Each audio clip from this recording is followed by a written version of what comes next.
안녕하세요. DC백 터보 91강 시작하도록 하겠습니다. 연비와 출력을 향상시키고 싶다면 배기관 설계를 변경해야 됩니다.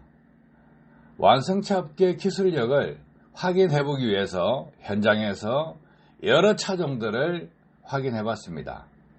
그런데 아직까지 배기관에 대해서 정상적인 설계를 하고 있다 하는 생각이 들지 않았습니다.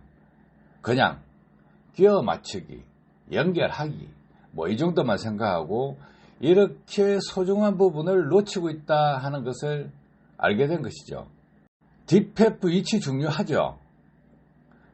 그런데 DPF 위치를 어디에 두냐예요.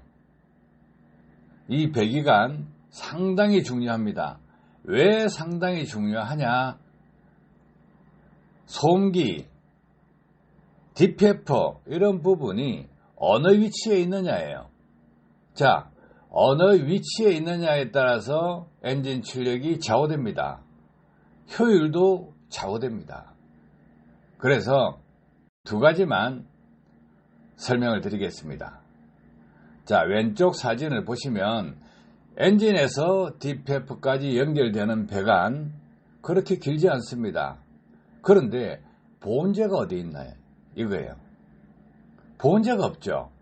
그 오른쪽 중간 사진에 보시면 배기관에 단열재를 덮어 있는 알루미늄 카바 이런 게 들어가 있죠. 그러면 왜 단열이 필요하냐예요. DPF에 포집되는 카본 슬러지를 태워주기 위해서 뜨거운 열이 항상 유지돼야 됩니다. 그런데 이렇게 해두시면 여름철에는 잘 몰라요. 그런데 한겨울에 새벽 시간 이럴 때 되면 여주 같은 데 가보시면 어떻습니까? 온도가 마이너스 15도 이 정도 떨어져 버립니다. 자, DPF를 자동 재생시킨다 했을 때 앞에서 후분사를 통해서 연료를 뿌려주고 태워준다고 했을 때 그 열이 어디로 가겠습니까? DPF 안에 열이 계속 유지될 수 있느냐 이거예요. 배기관이 이렇게 노출되어 있으면 빨리 식어버립니다. 그러면 DPF 안에 포집된 카본 슬러지 잘 태워지지 않습니다. 또 연소 효율이 좋지 않은 운전 습관을 가지신 분들, 그런 분들은 매연이 많이 나오죠. 평상시보다 많이 나옵니다.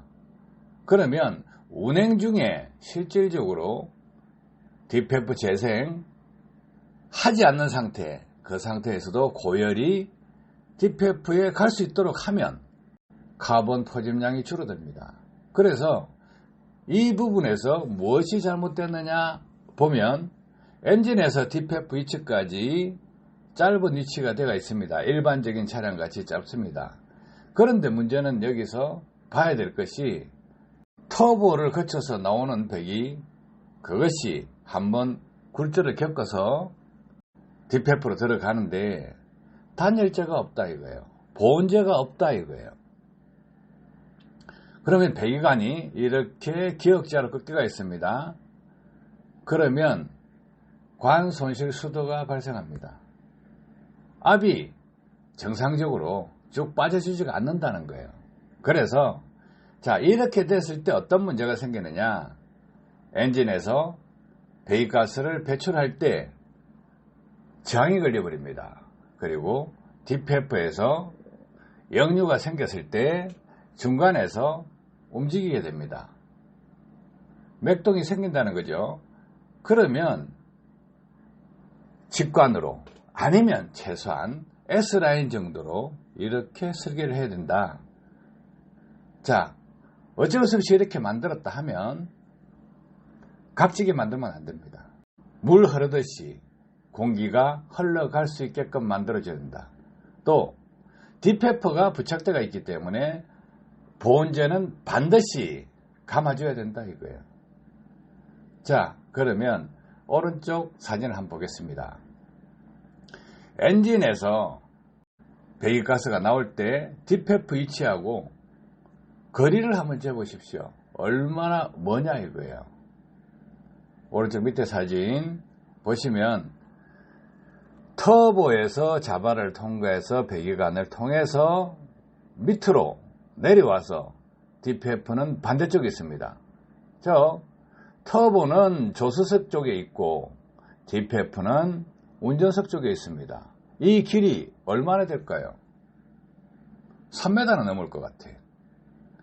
그러면 여기서 배기관을 설계할 때 어떻게 해야 되겠냐 이거죠.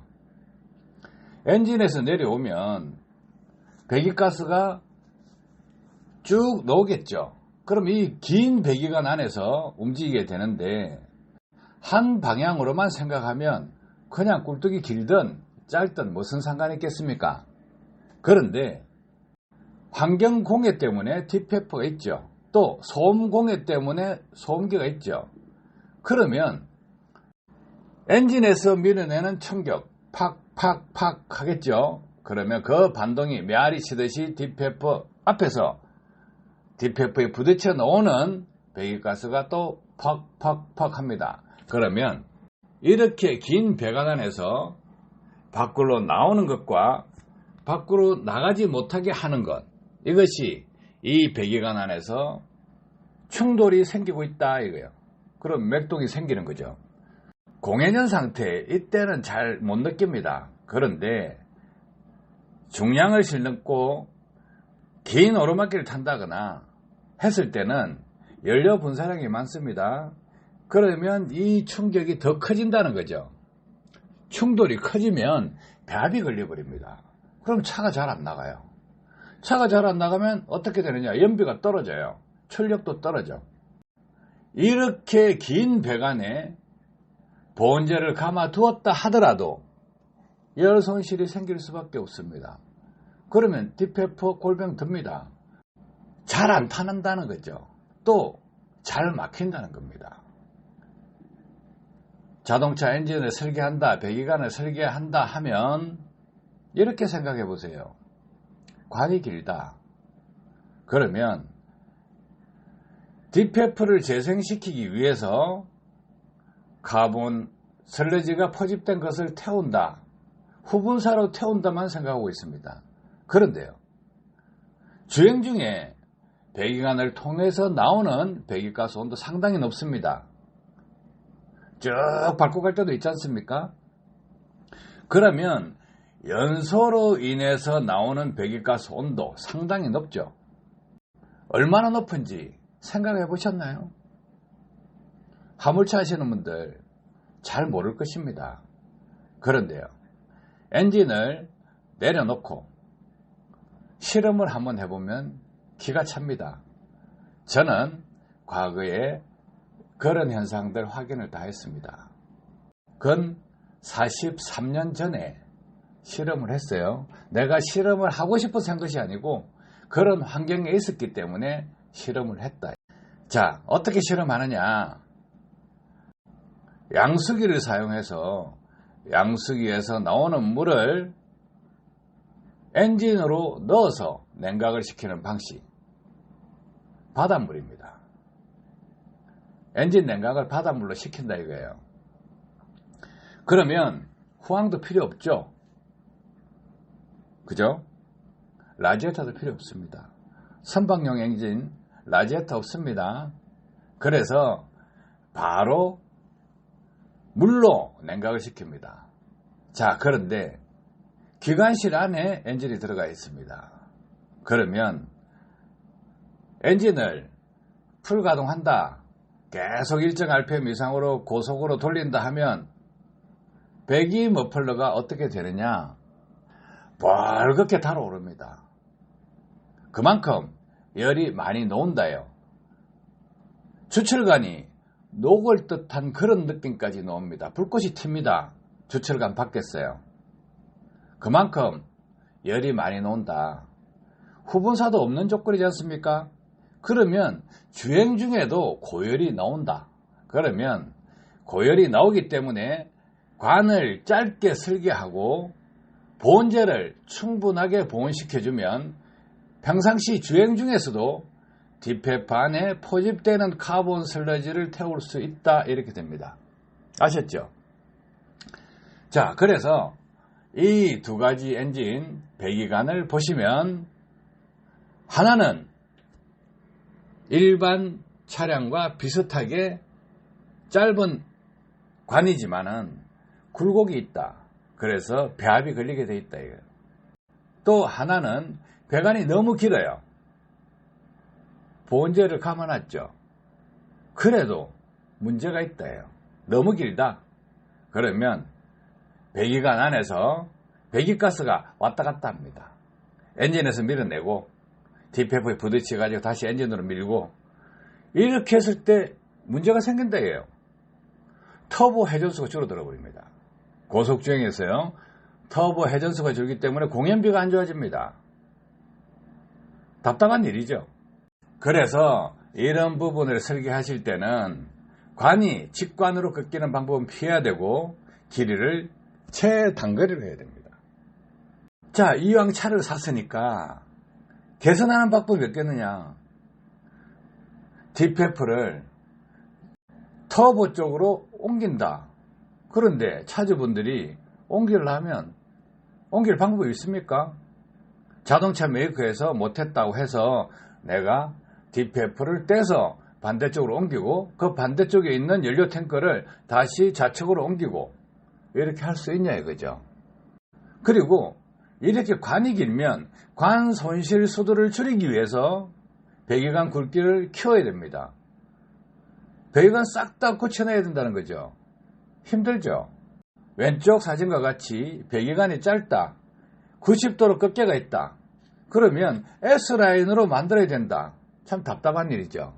자, 그러면 이런 차들을 대상으로 배기관을 개선해보자. 어떻게 할 거냐 이거예요. 이런 자동차 메이커에서 만들어 놓은 부분을 개선할 수 있는 폭을 가져보자. 기술을 개발해보자 한 게 DC백 터보입니다. 자, DC백 터보는 제일 오른쪽 사진과 같이 DPF 진입구에 DC백 터보를 장착을 합니다. 그러면 역류 억제 효과를 만들어내고 역류 에너지, 그러니까 DPF에서 부딪혀서 엔진 쪽으로 반발하는 그 역류 에너지를 꺾어서 그 역류 에너지를 일부 막아서 제트펌프 원리로 다시 밀어 넣습니다. 그러면 배기관 안에 배합이 적게 걸리게 됩니다. 왜? DPF에서 부딪힌 게 엔진 쪽으로 때려주는 것을 어느 정도 막아주기 때문에 터빈 회전 속도 감소를 줄여준다. 배합이 같이 걸리는 게 아닙니다. 엔진 쪽에 배합은 적게 걸리고 DPF 안에는 배합이 많이 걸립니다. DPF 앞에 설치하기 때문에 관 속에 맥동이 최소화된다. 그러면 출력이 올라갑니다. 엔진에 부하가 적게 걸리기 때문에 출력이 올라갈 수밖에 없다는 거죠. 터빈 회전 속도가 빨라지면 가압이 잘 됩니다. 이것이 제가 DC백 터보를 설계하고 공급하는 이유입니다.